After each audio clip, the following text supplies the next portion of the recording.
Shalom. If you want to review and see more content, like, comment, subscribe. Children of the Promise. We'll get you together. Shalom. Women, what are the basic criteria for women that are ready for marriage? Go to Isaiah chapter 1. What are the basic criteria for women to know if a woman is ready for marriage? Just the basics we're talking about. Isaiah 1 and verse 5. Isaiah chapter 1 and verse 5. Why should ye be stricken any more? Ye will revolt more and more.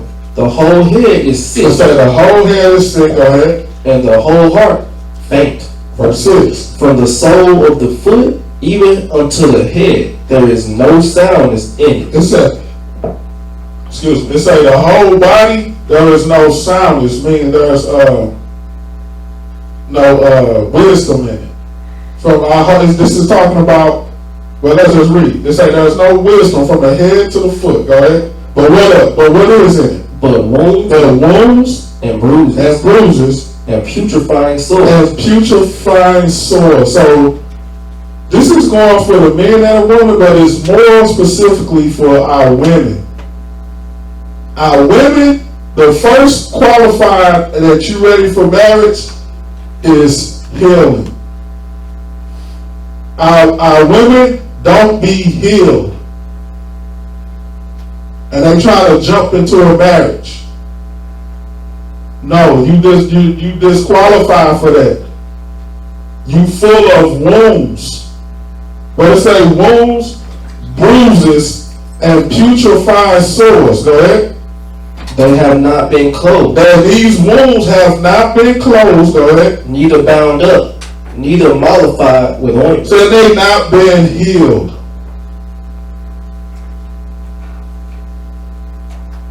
One of the worst things is for broken people to get married.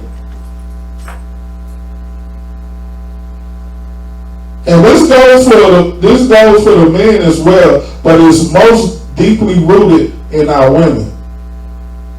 It's most deeply rooted in our women. They be damaged from the world. Being the truth, got 30, 40 years of living crazy in the world. 1 year in the truth, and you think you all healed up and ready to marry somebody. You know. What timeline is that? You undid 30, 40 years of damage in 1 year? Is that how it works? No, that's not how it works. Read that again, verse 6. From the sole of the foot even unto the head, there is no soundness in it, but wounds and bruises and putrefying sores. They have not been closed, neither bound up, neither mollified with ointment. Neither mollified with ointment. You finna take these shortcomings or these issues that you have from life into a marriage. If you're not healed yet, that means you still working on your first marriage, which is with the Father. Go to Psalms 107.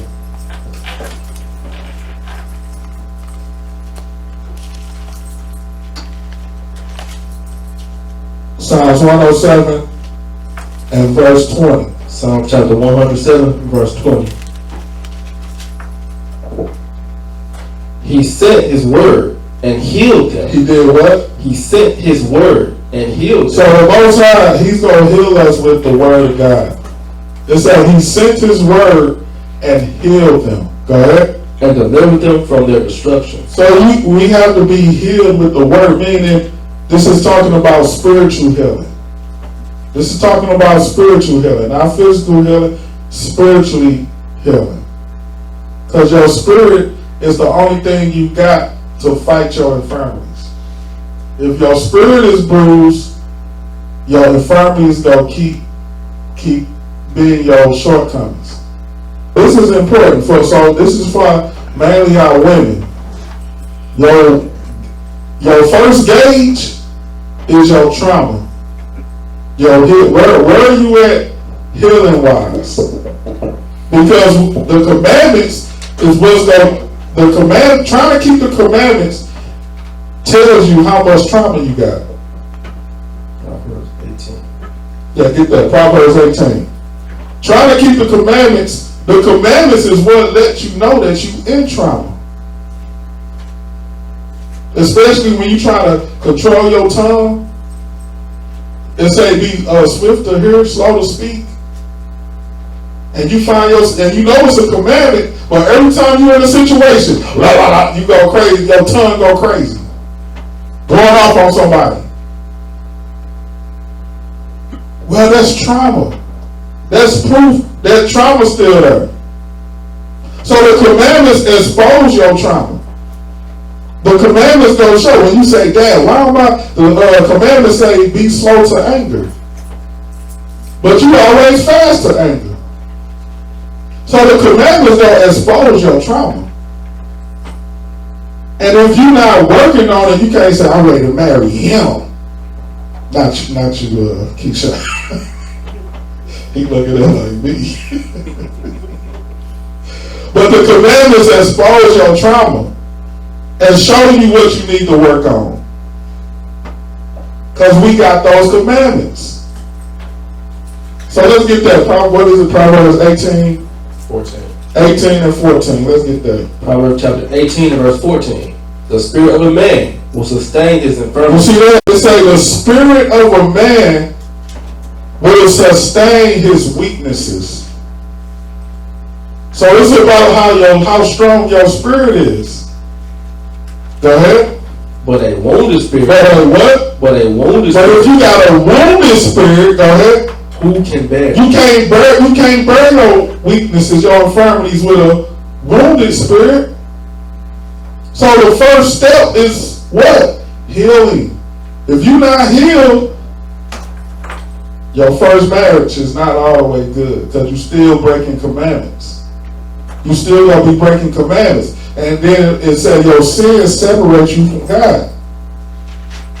So this for the women, if you're not healed, you're not qualified for marriage. All you gotta do is take that bad trauma to the next man. And remember, a godly woman is given to a godly man. So all you gotta do is get a man that's traumatized. So now it's two people in trauma that's married. God is not gonna give you to a godly man. You can't say, well, I know I'm struggling, but you gotta go to a godly man and say, yeah, I'm struggling with this, but I think I'm ready for you. Nah, he ain't trying to hear that. You a project. Ain't no godly man trying to marry your project. Not if you got wisdom. Not if you got wisdom. He's not gonna be like, oh, you need work. I'm gonna have to. That's like buying a house. You got a foreclosed house that you got to work on. You go buy a foreclosed house. You gonna pay full price for a foreclosed house that's need a lot of work. Nah, that means you're not ready. So let's get Sirach 26. So that's the first thing. First thing is healing. Heal yourself. Don't be jumping around causing more damage. Go to Sirach 26 and 14. Sirach chapter 26 and verse 14. A silent and loving woman is a gift of the Lord. Remember, it said it's something that God put together. It's something that God joined. Who can put asunder something that God joined together? So what do God give a godly man? Read it again. A silent and loving woman is a gift of the Lord. Go ahead. And there is nothing much more worth as a mind well instructed. So one thing to know if you're ready to be a wife is, are you silent? Are you silent? Let's get there. Let's dwell on silence. Go to 1 Timothy 2. 1 Timothy 2. Are you silent? Can you control your spirit? 1 Timothy 2 and verse 2. 1 Timothy 2 and 2. For kings and for all that are in authority, that we may lead a quiet and peaceable life. Because quietness is peace. Quietness is peace. Say a loudmouth woman is a worse. That's not peace. Quiet is peace, God. And peaceful life in all godliness and honesty. Jump to verse 11. Verse 11. Let the woman learn in silence. It say, let the woman learn in silence. Go ahead. With all subjection. Go ahead. But I suffer not a woman to teach, nor to usurp authority over the man. You can't usurp authority over the man, but what? But to be in silence. But to be in silence. Silence is peace. Peace for your husband. Women, y'all gotta understand that silence is golden. That's why I say a silent and loving woman is a what? Gift of the Lord.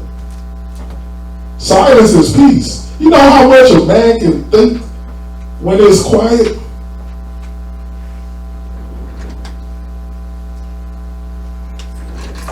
That's golden.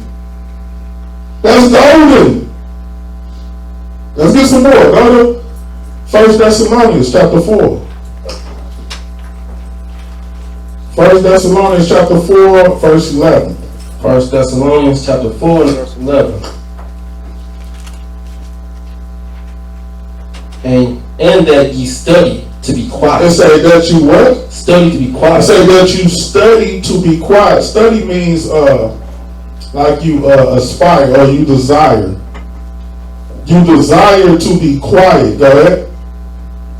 And to do your own business, and to work with your own hands, as we commanded you. As we commanded you. So it says study to be quiet. Go to Sirach 25. A couple more scriptures for the silent part. Sirach 25 and 20. Sirach chapter 25 and verse 20.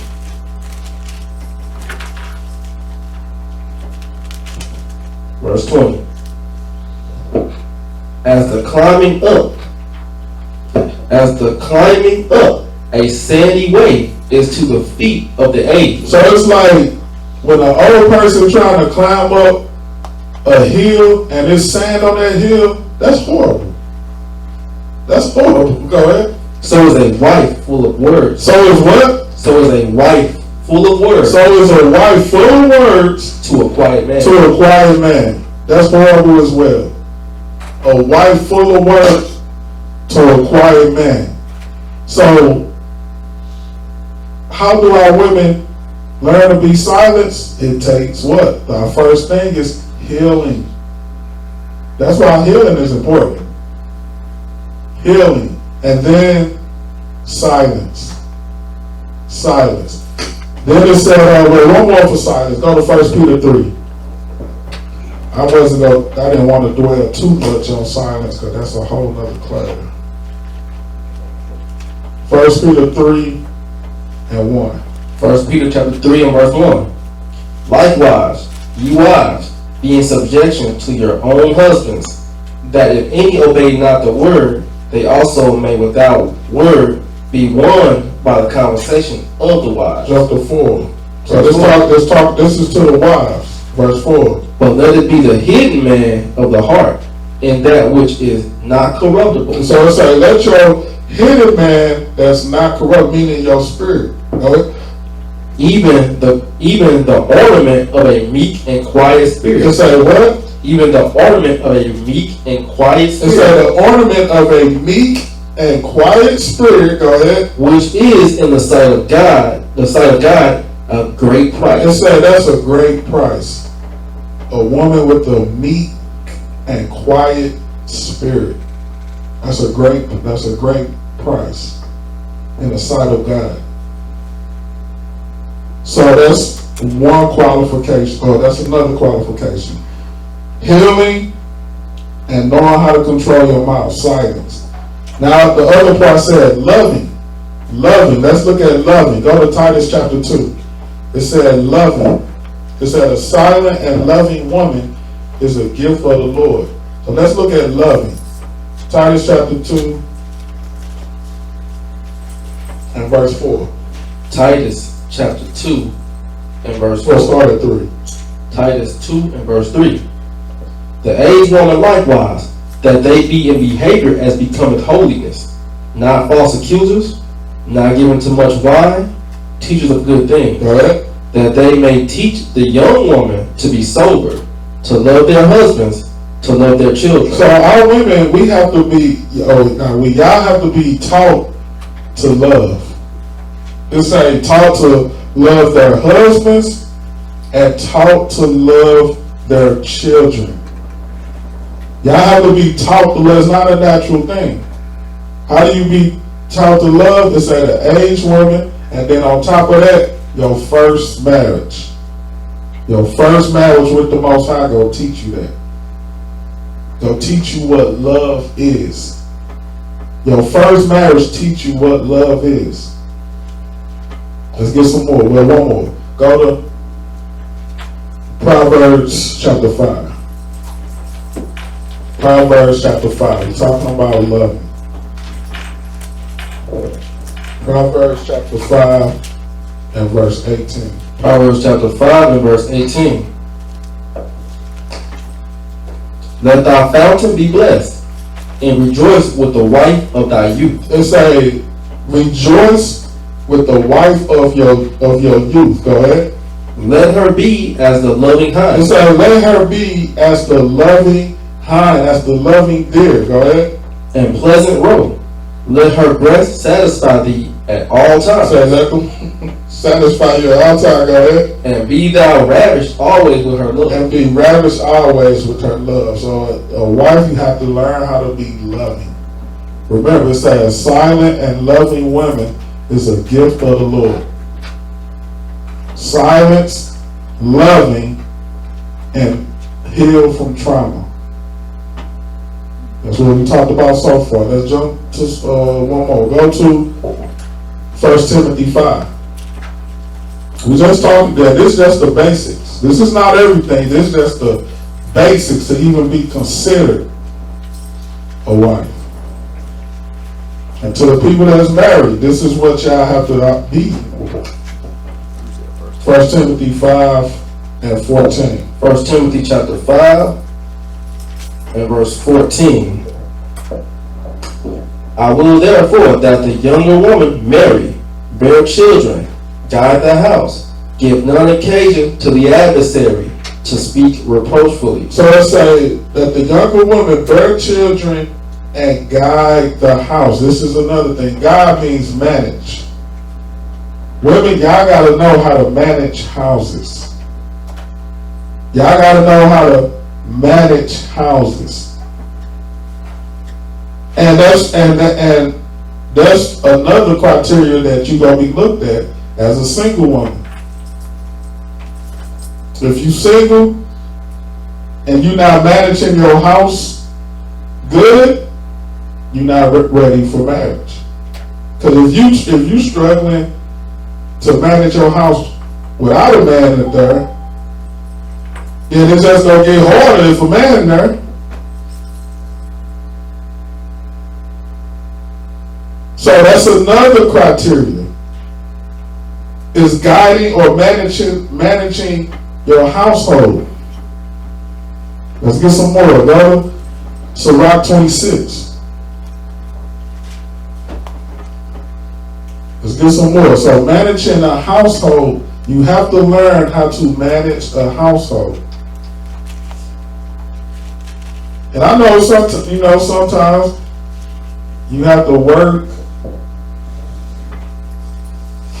and manage the household, but you gotta be able to balance it. You gotta be able to balance it. Sirach 26 and 16. Sirach chapter 26 and verse 16.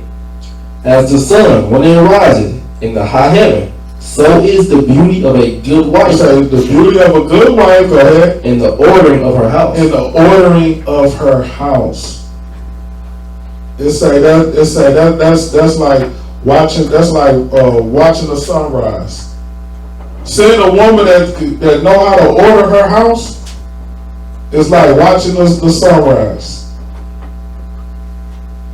It's a beautiful thing. A woman that know how to manage her household. That is a beautiful thing. If you can't do that, ain't no, I want him. No. You nowhere near for a husband. Let's get some more. Go to Titus chapter 2. Go back to Titus 2. Titus chapter 2 and hit verse 5. Titus chapter 2 and verse 5. To be discreet, chaste, keepers at home. To be what? Keepers at home. Go ahead. Good, obedient to their own husbands, that the word of God be not blasphemed. It says keepers at home. Keepers at home, that means homemakers. You know how to be home and you manage the house. This is basic criteria for wives. And this is what the aged woman is supposed to be teaching. But you gotta learn how to be home keepers. Keepers at home. Go to Psalms 113. Psalms 113 and verse 9. Psalms chapter 113 and verse 9.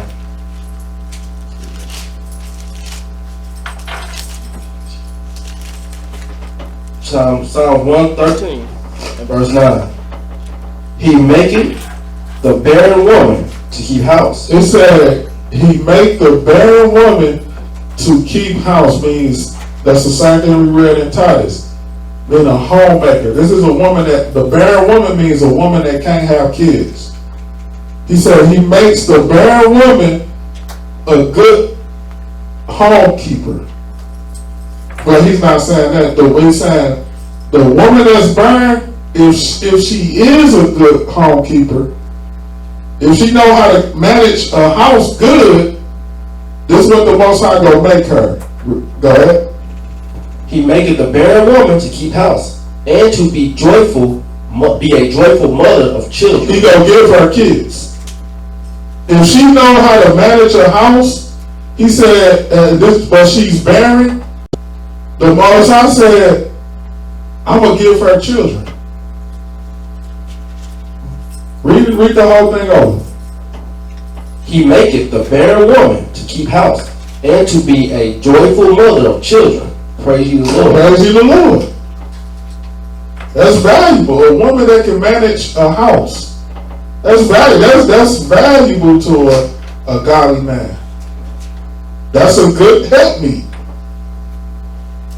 He doing the work of the Lord. She helping him and managing his house. He said if she's barren and she know how to keep house, I'm gonna make her a mother. What he said, I'm gonna make her to be a joyful mother of children. So I'm gonna give her children because she know how to manage the house. So this is criteria to be wise. If you have no experience with that, or you ain't taught that, get that marriage stuff out your head. If your first marriage is bad, this next marriage will be worse. Things ain't gonna get better. If you're struggling with the commandments now, if you get married, you're gonna be struggling even worse. You're gonna be struggling even more. Go to Proverbs 14. Proverbs 14 and verse 1. Proverbs 14 and 1. Every wise woman builded her house. It says every wise woman go build her house. Every wise woman build her house, right? But the foolish plucketh it down with her hand. So a foolish woman destroy her house. She pull it down.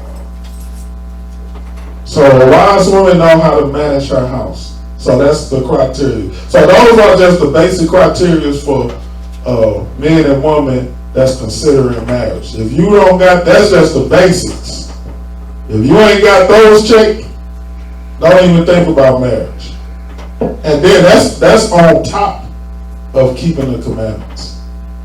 That's on top of keeping the commandments and overcoming sin.